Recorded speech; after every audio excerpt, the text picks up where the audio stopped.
মুঘল সাম্রাজ্য ভারতবর্ষের ইতিহাসের এক অবিচ্ছেদ্য এবং অত্যন্ত গুরুত্বপূর্ণ অধ্যায়। এই মুঘল সাম্রাজ্য নিয়ে বিভিন্ন সময় বিভিন্ন লেখা পড়া হয়েছে। তার মধ্যে উল্লেখযোগ্য যে বইগুলো এর আগে পড়েছিলাম সবগুলোই ছিল হিস্টোরিক্যাল ফিকশন জনরা, অর্থাৎ ইতিহাস আশ্রিত উপন্যাস জনরা, যার মধ্যে নাম বলতে গেলে আসবে হুমায়ুন আহমেদের বাদশা নামদার এবং ইন্দু সুন্দরেসানের লেখা তাজমহল ট্রিলজি। তাজমহল ট্রিলজিতে 3টা বই আছে, তার মধ্যে একটা হচ্ছে দ্য 20th ওয়াইফ, এরপর হচ্ছে ফিস্ট অফ রোজেস এবং সর্বশেষ দ্য শ্যাডো প্রিন্সেস। এই বইগুলো সম্রাজ্ঞী নূরজাহান, সম্রাট জাহাঙ্গীর, সম্রাট শাহজাহান, তার স্ত্রী মমতাজ এবং শাহজাহানের কন্যা জাহানারা মূলত এই চরিত্রগুলোকে উপজীব্য করে প্রধানত লেখা, কিন্তু এর পাশাপাশি তৎকালীন মুঘল সাম্রাজ্যের অন্যান্য চরিত্রগুলো এখানে উঠে এসেছে।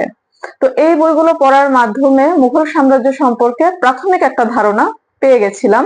কিন্তু যেটা হয় হিস্টোরিক্যাল ফিকশনে, কখনোই ইতিহাসটা একদম সঠিকভাবে পাওয়া যায় না।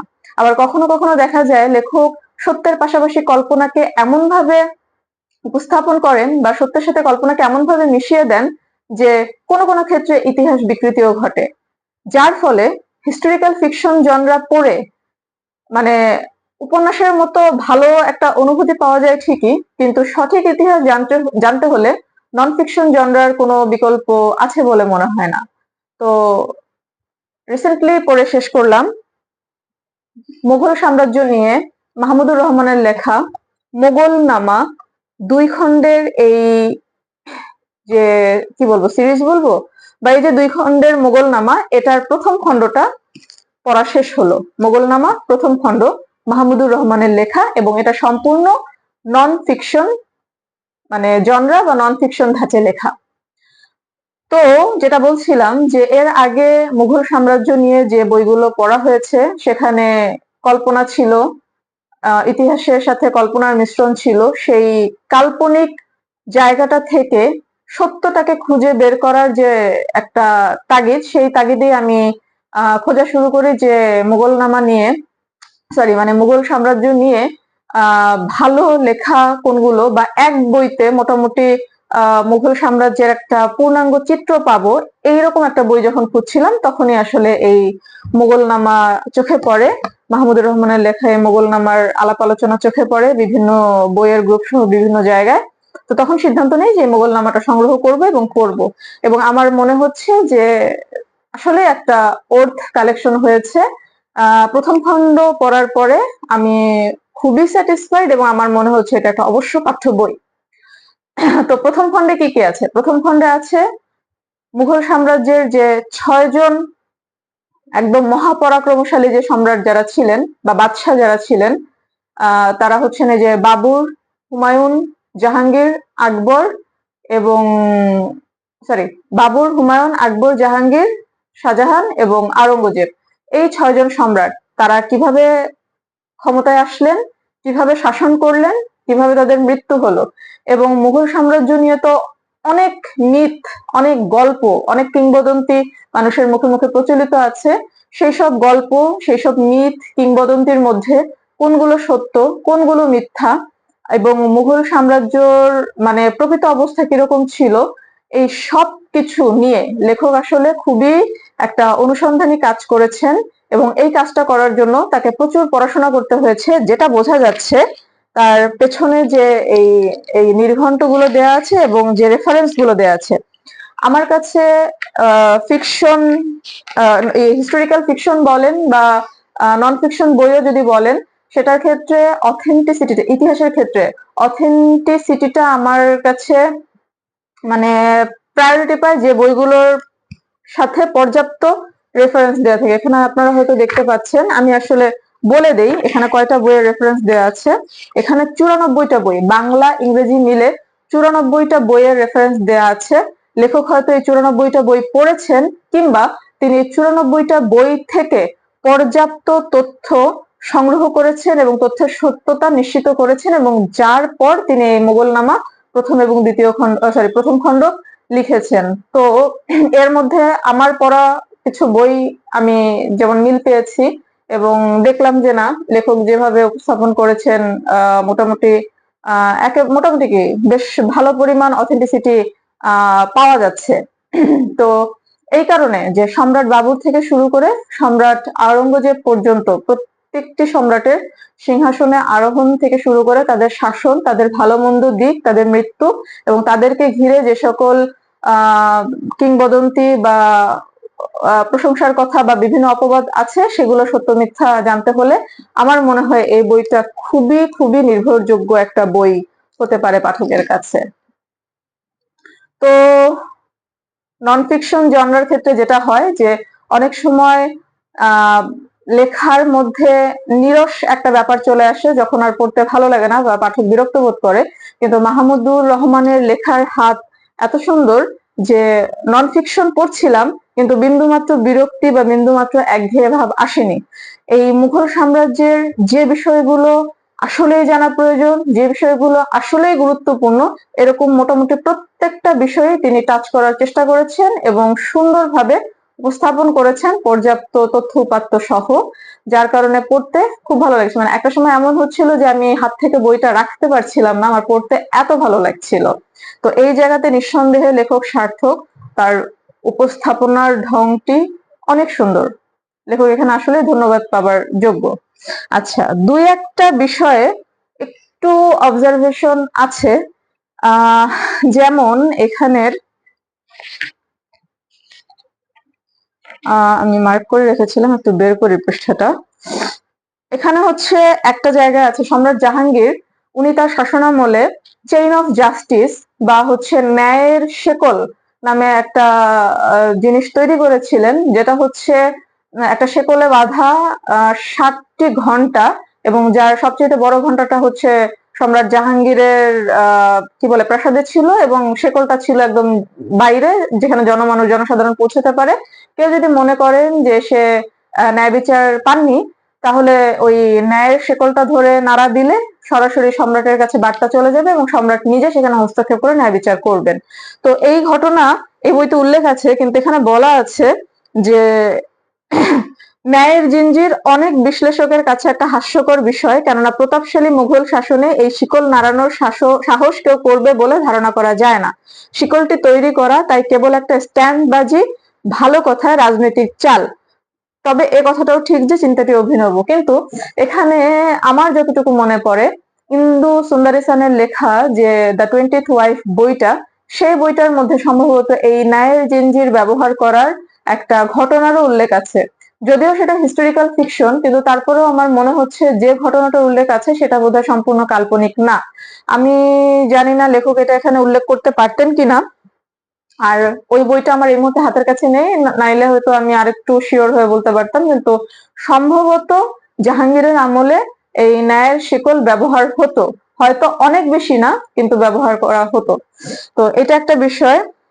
আরেকটা বিষয় হচ্ছে এখানের একটা জায়গায় লেখক লিখেছেন মোগল আমলে এর আগে বলতে আওরঙ্গজেবের আগে কোন পিতা তার সন্তানকে এত বড় শাস্তি দেননি। এখানে বড় শাস্তিটা হচ্ছে যে আওরঙ্গজেবের পুত্র শাহজাদা আকবর তার বিরুদ্ধে যখন বিদ্রোহ করে, তখন একদম যুদ্ধের মতো একটা অবস্থা হয় এবং শাহজাদা আকবর এক পর্যায়ে পালিয়ে যায়। পালিয়ে যাওয়ার পরে একটা সময় হচ্ছে সম্ভবত পারস্যে শাহজাদা আকবরের মৃত্যু হয়। তো এটাকেই লেখক বলছেন যে এখানে আওরঙ্গজেব শাহজাদা আকবরের প্রতি যতটা কঠোর হয়েছেন, এরকম কঠোর আর কোনো মুঘল বাদশাহ এর আগে হননি। কিন্তু আমার কাছে মনে হচ্ছে যে এটা কিভাবে সম্ভব, কারণ সবচেয়ে নিষ্ঠুরতা সম্ভবত জাহাঙ্গীর তার সন্তানের প্রতি দেখিয়েছিলেন। সম্রাট জাহাঙ্গীর শাহজাদা খুসরুকে অন্ধ করে দিয়েছিলেন তার বিরুদ্ধে বিদ্রোহ করার কারণে, এবং একটা আশঙ্কাও ছিল যে সম্রাট আকবর মানে সম্রাট জাহাঙ্গীরের যে উদাসীনতা বা কি বলে এটাকে উগ্রতা, সবকিছু মিলিয়ে সম্রাট আকবরের কাছে একটা সময় সম্রাট জাহাঙ্গীরের চেয়ে তার ছেলে শাহজাদা খসরু বেশি আদরের হয়ে ওঠে, এবং এই কারণে হচ্ছে সম্রাট জাহাঙ্গীর নিজের সিংহাসনের জন্য যখন খুসরুকে হুমকি মনে করেন, তখন তিনি খুসরুকে অন্ধ করে দেন। তাহলে সবচেয়ে নিষ্ঠুর এটা তো সম্রাট জাহাঙ্গীর ছিলেন, তাহলে এখানে আকবরের আগে কেউ সন্তানের প্রতি নিষ্ঠুর হননি, এই কথাটা কতটুকু যৌক্তিক এটা বুঝলাম না। লেখক এটা আসলে কেন লিখলেন, কারণ উনি নিজেই তো এই ঘটনার বর্ণনা দিয়েছেন। সম্রাট জাহাঙ্গীরকে নিয়ে যেসব অধ্যায়গুলো লেখা সেখানে এটা বর্ণনা আছে, তাহলে আওরঙ্গজেবের নিষ্ঠুরতা তো জাহাঙ্গীরের নিষ্ঠুরতার কাছে কিছুই না। তো এই দুইটা বিষয়। আর এছাড়া মোটামুটি আরেকটা বিষয় একটু নোটিসেবল লাগলো যে ঈশা খাঁকে নিয়ে খুব বেশি আলোচনা এখানে উঠে আসে না, কিন্তু ঈশা খাঁ সম্ভবত আরো একটু গুরুত্বপূর্ণ স্থান পাবার যোগ্য। আকবরের সময়ে মানসিংহের সাথে ঈশা খাঁর যে একটা লড়াই আমরা ছোটবেলায় ইতিহাসের বইগুলোতে পড়ে এসেছি, তো সেইটা সম্পর্কে আরেকটু বিস্তারিত আলোচনা আশা করেছিলাম, কিন্তু পড়ার সময় সেরকম কিছু পেলামই না। এখানে মনে হয় আরেকটু ডিটেইলড আলোচনা আসতে পারতো। এছাড়া সবকিছু আমার কাছে খুবই ভালো লাগলো। এখানে হচ্ছে এই বইটা প্রকাশিত হয়েছে আহমদ পাবলিশিং হাউস থেকে। বইটার সবচেয়ে প্রশংসনীয় যে দিক সেটা হচ্ছে বইটাতে বানান ভুল নেই বললেই চলে। বানান ভুল বা প্রিন্টিং মিস্টেক মানে একদম আমার চোখে পড়েই নাই। হয়তো খুঁজলে দু একটা পাওয়া যেতে পারে, এই জিনিসটা নিঃসন্দেহে প্রশংসার দাবিদার। তবে বাধাইটা ভালো লাগে না, খুব কষ্ট করে পড়তে হয়েছে, মানে অনেক বড় বই, সেখানে হচ্ছে বাধাইটা যদি এত শক্ত হয় তাহলে পড়া খুব কষ্ট। এটা একটা বিষয় ছিল। আর প্রচ্ছদটাও আমার খুব বেশি ভালো লাগেনি। আমার মনে হয়েছে যে এই বইয়ের প্রচ্ছদ আরো সুন্দর, আরো আকর্ষণীয় হতে পারতো। তবে এগুলো সবই হচ্ছে সেকেন্ডারি আলোচনা, মানে এগুলা একদমই মুখ্য কোনো বিষয় না। মুখ্য বিষয় হচ্ছে লেখক অসাধারণ একটা কাজ করেছেন। মানে পেছনে লেখক পরিচিতি যা পড়লাম, লেখকের বয়সও একদম কম, 1994 সালে জন্ম, তার মানে একদমই তরুণ তিনি।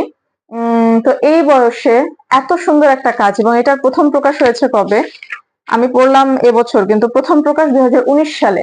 তাহলে এই বয়সে এত সুন্দর একটা কাজ, মুঘল ইতিহাস নিয়ে তিনি যে চমৎকার একটা কাজ করেছেন, যে এতগুলো বই থেকে বই পড়ে বা বই থেকে তথ্য উপাত্ত সংগ্রহ করে তিনি এত সুন্দরভাবে মুঘল সাম্রাজ্যের 6 জন সম্রাটের শাসনামলের সবচেয়ে গুরুত্বপূর্ণ দিকগুলো সুন্দর সাবলীল সহজ ভাষায় তুলে এনেছেন।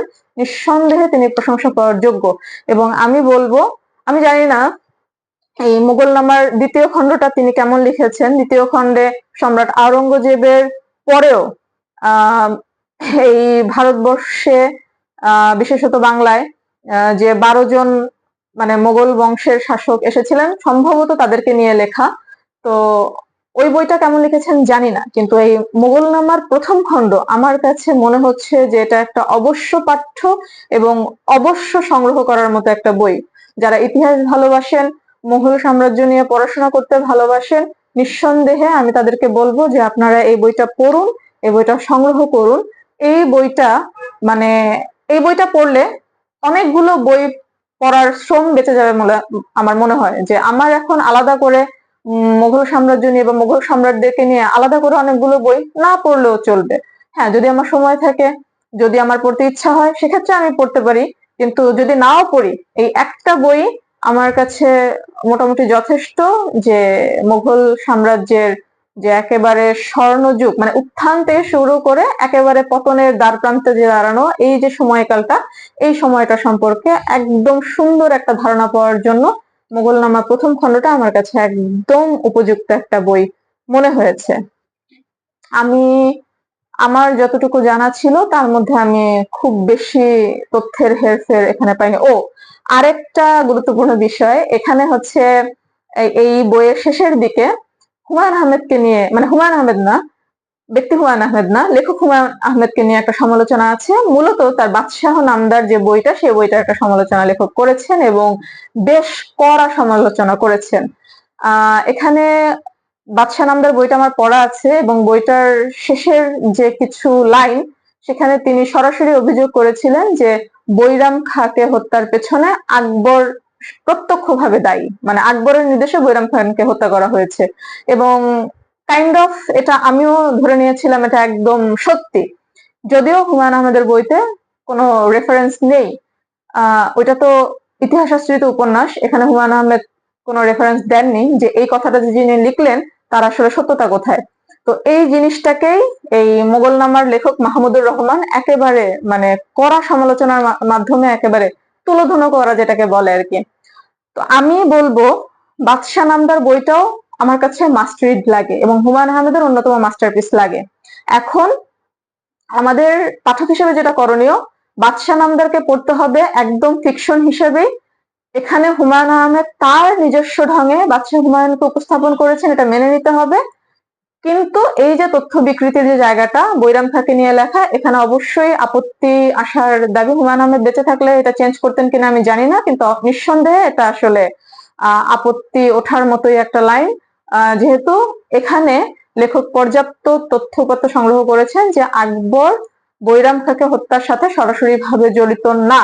এখানে হুমায়ুন আহমেদ যেটা করেছেন যে একদম একটা সিদ্ধান্ত দিয়ে দিয়েছেন, ইতিহাসের ক্ষেত্রে এরকম সিদ্ধান্ত দেওয়া বেশ কঠিন। তো এই একটা নেগেটিভ দিক। বাকি যেগুলো সমালোচনা আছে হুমায়ুন আহমেদের লেখা নিয়ে বা হালকা চালে লেখা বা এরকম রকম, আমি আসলে বলবো এটা আসলে লেখকের নিজস্বতা। হুমায়ুন আহমেদ তার বাদশাহ নামদারে তার মতো করে তার ঢঙে বাদশাহ হুমায়ুনকে উপস্থাপন করেছেন এবং এটা পাঠকের উপন্যাস হিসেবে পড়তে খুব ভালো লেগেছে। এটা নিয়ে আসলে আমার মনে হয় না খুব বেশি কিছু বলার আছে। ইতিহাসের জায়গায় যতটুকু তথ্য বিকৃতি আছে সেটুকু সমালোচনা, আমি লেখকের সাথে একমত। তো এই আর কি, এটা একটু মজাই লাগলো যে হুমায়ুন আহমেদের বাদশাহ নামদারকে নিয়ে একদম বইয়ের মধ্যে তিনি একটা চাপ, এই লেখক একটা চ্যাপ্টারই রেখেছেন। ইন্টারেস্টিং ছিল বিষয়টা। তো যাই হোক, সবকিছু মিলিয়ে আমি বলবো মোগলনামা আমার কাছে একটা অবশ্য পাঠ্য বই, এবং যারা ইতিহাস ভালোবাসেন আমি সাজেস্ট করব আপনারা মোগলনামা পড়বেন এবং সম্ভব হলে মোগলনামা সংগ্রহ রাখবেন, প্রথম খণ্ড অন্তত। দ্বিতীয় খণ্ডের বিষয়ে জানি না, তবে মনে হয় দুইটা খণ্ডই সুন্দর। আর আরেকটা সমালোচনা আছে, বক্স সেটের অবস্থা একদম যাচ্ছে তাই। এই বইয়ের বক্স সেট আরো সুন্দর হবার দাবি রাখে, প্রকাশনী হয়তো এটা নিয়ে চিন্তা করবে। তো I am suggesting this book as a must read one. Thank you.